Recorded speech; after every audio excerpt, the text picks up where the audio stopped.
트름하신 거예요? 김 변호사님이 위아래로 많이 배출하시네. 네.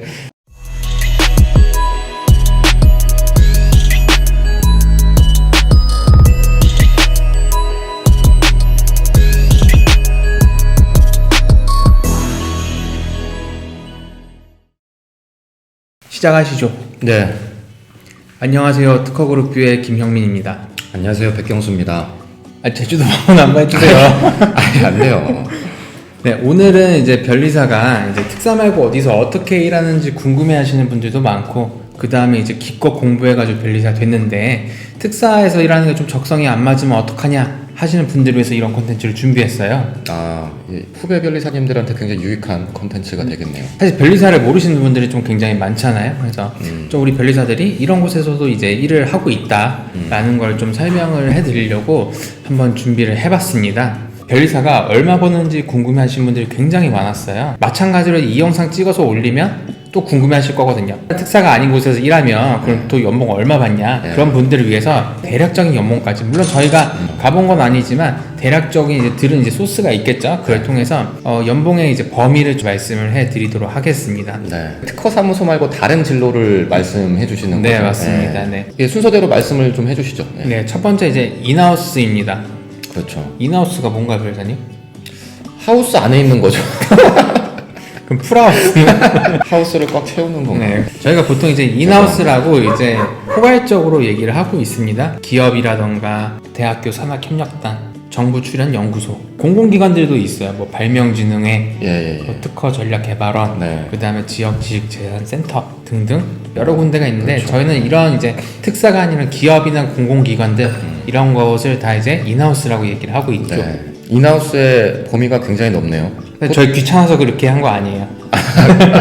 근데 그게 맞는 얘기인 것 같아요. 특허 사무소를 제외하고 다른 기관 안에 속해서 특허 업무를 한다, 이런 것들을 그 인하우스 변리사라고 업계에서 이제 부르죠. 네. 네. 인하우스의 장점은 뭘까요? 제일 처음에는 특허 사무소로 가는 변리사들이 많아요. 네. 왜냐면 이제 변리사의 업무에 대해서 직접 경험하기 위해서 특허 사무소로 가는 경우가 많은데, 한 2, 3년 정도 하고 나서 너무 힘들다. 그죠. 문서 작성에 좀 질리고 너무 힘들고 고객 만나는 것도 피곤하고 나는 아예 그냥 다른 길을 찾겠다라고 했을 때 인하우스 쪽으로 많이 가시는 것 같아요. 그러면 인하우스 장점은 그거라고 볼 수가 있겠네요. 우리가 특사에서 지친 몸과 마음을 좀 달래줄 수 있는. 그렇죠. 그러니까 그게 이제 어떻게 보면 업무 강도가 그만큼 상대적으로 특사 대비 이게 약하다. 굉장히 아름다운 곳이네요. 네. 네. 또 요양병원 같은. 네. 근데 우리는 안 가봤으니까. 네. 안 가봤는데, 물론 이제 사실 이게 어떻게 보면 군대랑 비슷한 것 같아요. 다 각자의 보직이 힘들잖아요. 그렇죠. 뭐 그런 건 있겠지만 어쨌든 저희가 상대적으로 봤을 때는 인하우스가 특사 대비 업무 강도는 좀 낮은 편이다. 근데 혹시 그런 거 아니에요? 우리가 특허 사무소에만 있었던 사람 입장에서 볼 때는 또 다른 사람이 좋아 보이고 남의 떡이 커 보인다고. 그런 건 아니겠죠? 뭐 그런 것도 있을 수는 있겠지만 아는 분 중에서 이제 공공기관 쪽에 계시는 분이 있는데 굉장히 이제 웰빙, 되게 웰빙, 초식동물처럼. 야근 안 하시고, 야근 절대 고기 안 드시고 초식동물처럼. 네, 고기 절대 안 드시고. 또 우리가 특사에서 일하는 거를 보통 우리는 을이다라는 얘기를 많이 하잖아요. 슈퍼을이죠. 슈퍼을. 뭐 그래서 정병까지 가죠. 네. 그래서 인하우스 가면 일단은 을보다는 레벨업이 된다. 보통 그렇죠. 이제 갑이라고 하죠, 저희가. 갑이 될 수 있는데, 근데 모든 인하우스가 다 갑은 아니에요. 을인 인하우스도 있겠죠. 근데 그때 특사는 병이 돼요. 그렇죠. 병까지 쓰면 정이 되고. 어쨌든 특사는 좀 어쨌든 대리를 하는 입장, 실제 일을 하는 입장이기 때문에 그 주관 기관의 이제 레벨에 따라서 이제 좀 하위 레벨 배치될 수밖에 없다. 그렇죠. 그러면은 인하우스를 안 가신 이유는 뭐예요, 변호사님? 한 8년 정도 일해 오셨는데. 저는 하드한 거 좀 좋아해요. 막 대해줬으면 좋겠어요. 제가 지금부터 그러면 또 그런 게 있어요. 인하우스의 장점은, 예를 들어서 대기업일 경우에는 그 대기업에 내가 평사원을 입사하는 거와 동일한 복지를 같이 누릴 수가 있다. 중요한 부분이죠. 엄청나죠. 왜냐하면 특사는 복지가 없기 때문에. 이게 뭐와 또 결부가 되냐면, 특사는 이직이 좀 작기 때문에 고용된 변리사한테 복지를 이렇게 좀 혜택을 주기가 어려운 경우가 좀 있어요. 복지도 투자니까. 하지만 인하우스 같은 경우에는 복지 혜택도 받을 수가 있다. 근데 복지라는 게 구체적으로 어떤 거예요? 제가 경험해 보질 못해가지고. 자녀 학비? 그런 것도. 자녀 학비 주는 데도 있고, 칙대 다 나오죠. 뭐 야근하면 야근식 때도 다 나오고.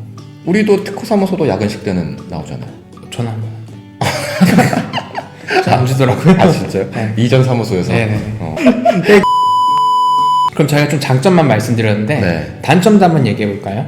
그러니까 저도 인하우스를 안 갔거든요. 그러니까 가려는 시도조차 안 했었어요.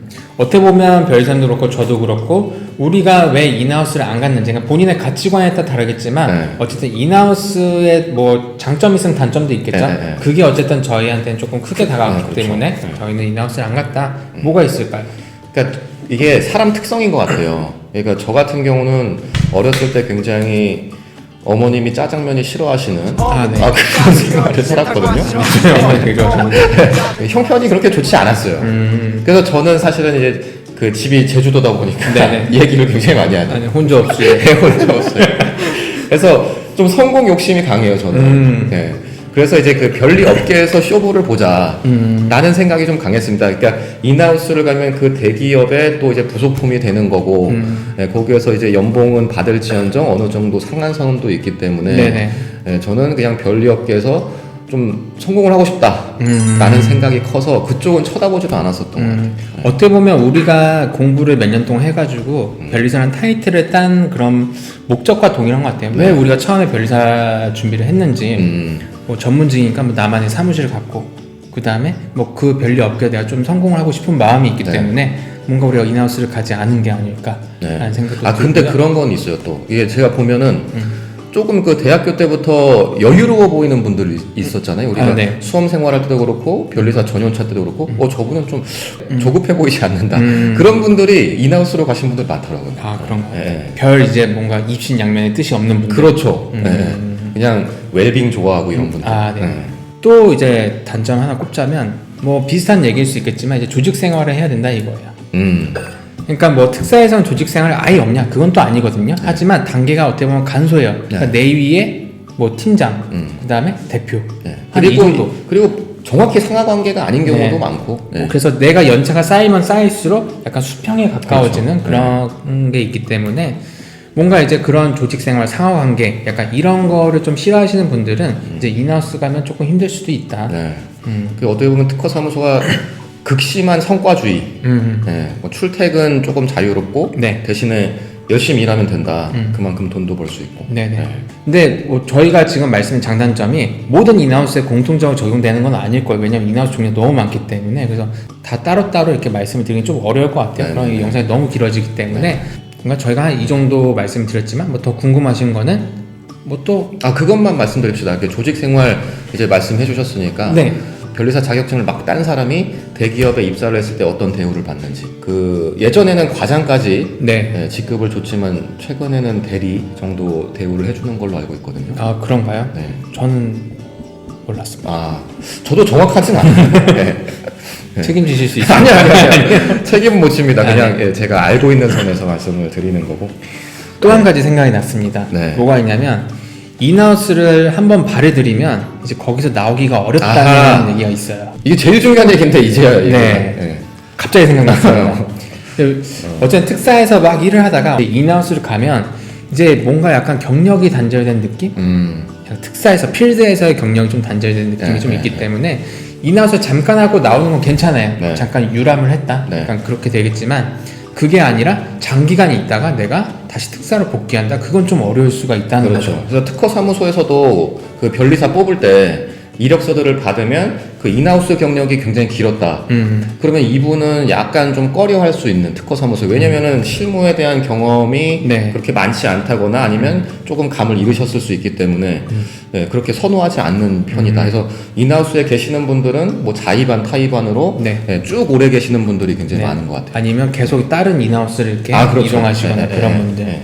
그렇기 때문에 뭔가 내가 인하우스를 나올 때 뭔가 가지고 나오는 유산이 있지 않다면 특사로 복귀하는 게 조금 어려울 수 있다. 근데 그 유산이 대박이에요.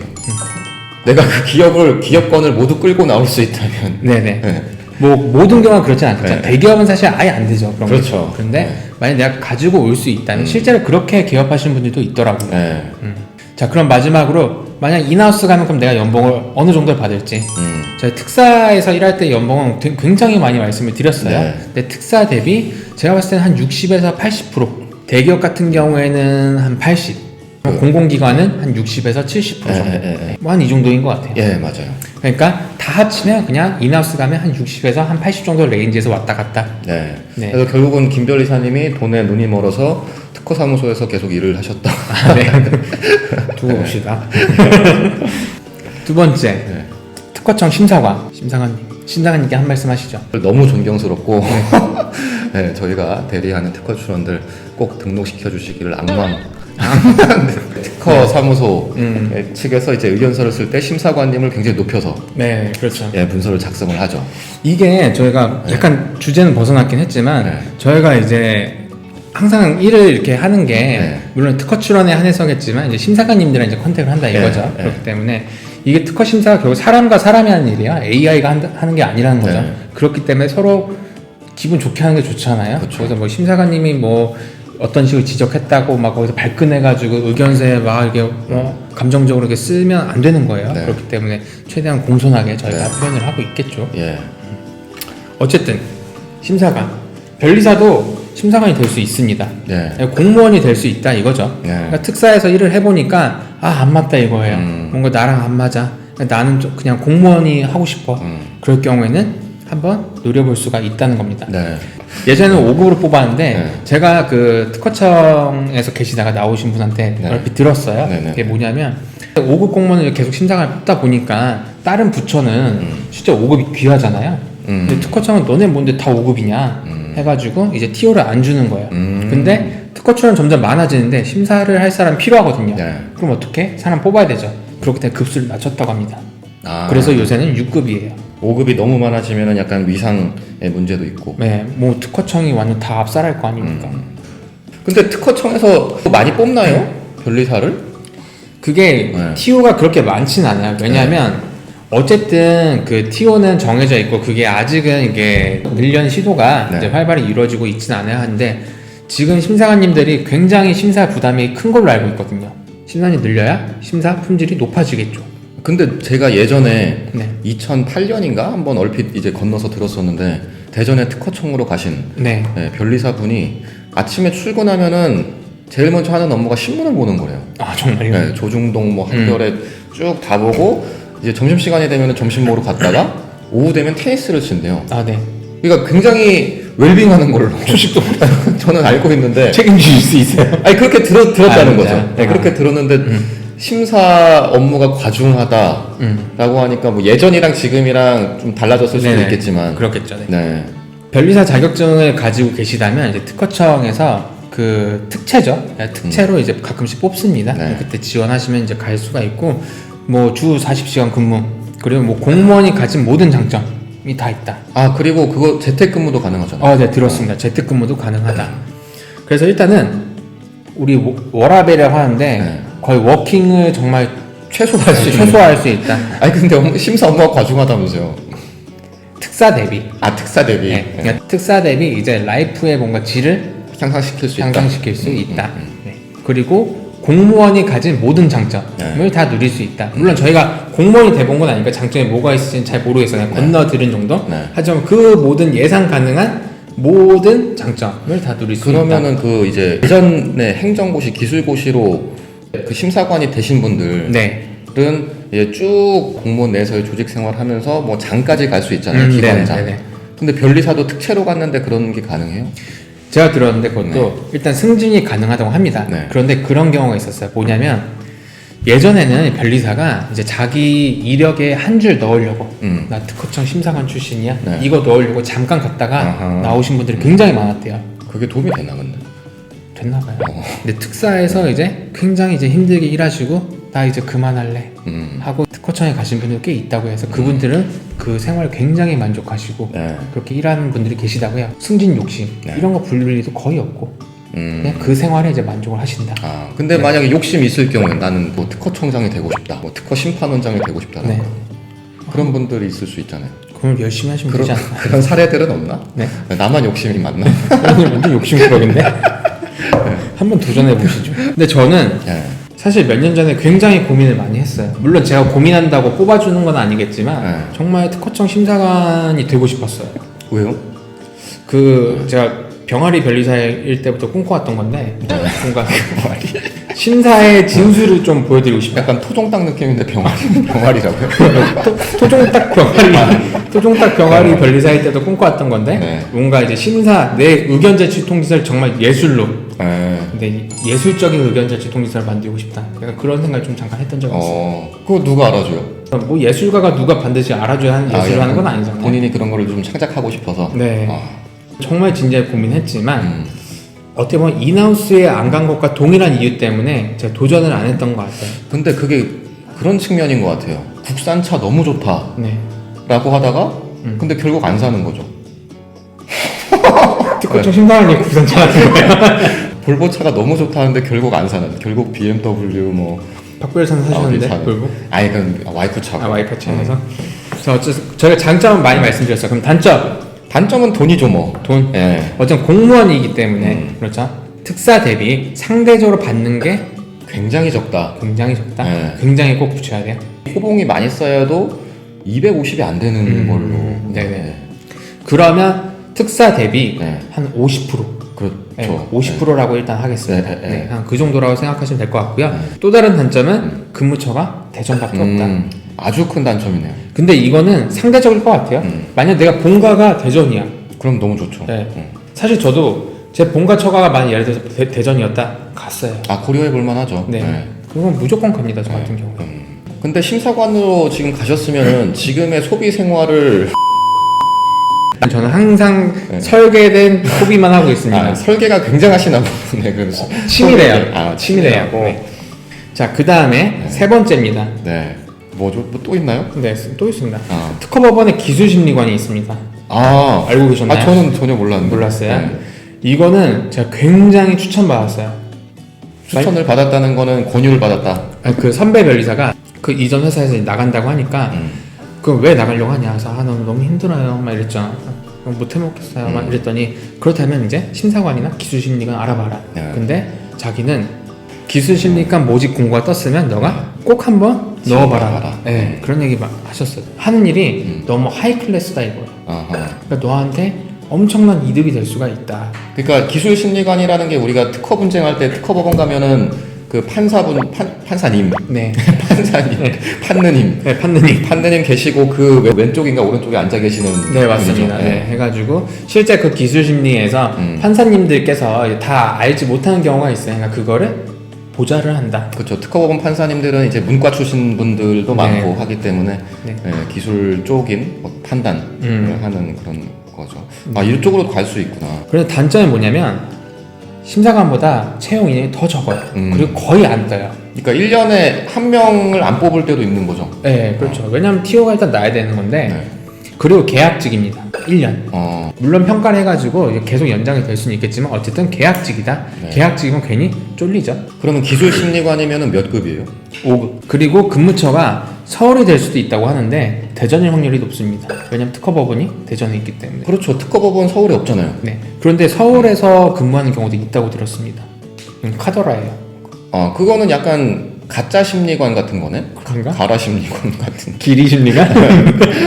어쨌든 근데 계약직이 유리하게 작용할 수 있는 게 만약에 내가 정말 그 하이 클래스의 경험을 쌓고 싶다라고 한다면 기술 심리가 많이 됐다 이거예요. 돼가지고 이제 소송 경험을 쌓습니다. 그리고 나왔을 때 엄청나게 그렇죠. 좋은 그럴 수 펌에 들어갈 수가 있다는 거죠. 그리고 심사관 대비 받는 연봉도 조금 높아요. 계약직이기 때문에 조금 더 높습니다. 해가지고 한 50에서 한 70% 사이.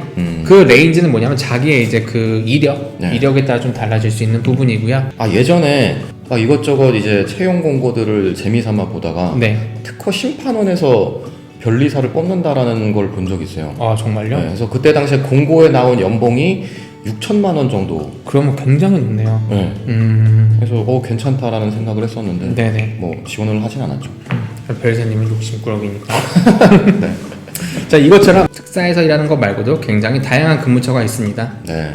아까 앞에서도 말씀드렸지만 저희가 오늘 이런 콘텐츠를 만든 게 물론 변리사를 준비하는 분들한테 정보를 제공하는 것도 있겠지만 후배 변리사한테도 이런 정보를 제공하는 거고 그 다음에 나아가 이제 변리사를 잘 모르시는 분들한테 변리사가 특사 말고도 이런 데서 다양한 곳에서도 근무를 하고 있다. 네. 라는 걸 좀 설명드리기 위해서 만들었습니다. 저희 콘텐츠로 좀 변리사에 대한 인지도가 올라갔으면 하는. 사실 그 목적이 좀 제일 큰 것 같아요. 저 같은 경우에 뭐 이걸 통해서 뭔가 사건이 들어올 거라는 생각은 조금 아니 그런 생각보다는 네. 예, 그냥 정보 공유라는 네. 아름다운 공익 차원에서 네. 변리사를 좀 더 많이 알아주셨으면 하는 네. 그런 마음이 가장 크고요. 예. 사실 나중에는 정말 이런 말을 일반적으로 저희가 할 수 있었으면 좋겠어요. 진료는 의사에게, 예. 약은 약사에게, 약사에게. 특허 상표는 변리사에게. 뭐 지금부터 하시면 되죠. 그리고 덧붙여가지고 후배님들을 위해서 한마디 더 부연을 하자면 지금 저희가 말씀드린 다양한 근무처가 있잖아요. 네. 네, 그런데 처음부터 변리사 되자마자 가는 거는 좀 본인의 이제 앞으로의 이력을 제한하는 그런 결과를 초래할 수 있을 것 같아요. 그러니까 처음에는 특허사무소에서 네, 특사에서 뭐 짠맛, 단맛, 그렇죠. 뭐 매운맛 다 보고 그러니까 변리사의 실질적인 본질적인 업무를 네. 배우는 게 낫다. 네. 먼저. 그걸 알고 나서 내가 실제 인하우스 갔을 때 그 대리를 하는 변리사들이 하는 일을 제대로 이제 판단해 줄 수가 있다는 거죠. 그렇죠. 네, 그런 말씀 덧붙이면서 오늘은 여기까지 네. 마치도록 하겠습니다. 예. 혹시라도 도움이 되셨다면 좋아요 부탁드리고요. 혹시 구독 안 하신 분들 계신다면 구독도 부탁드리겠습니다. 예. 그럼 감사합니다. 고맙습니다.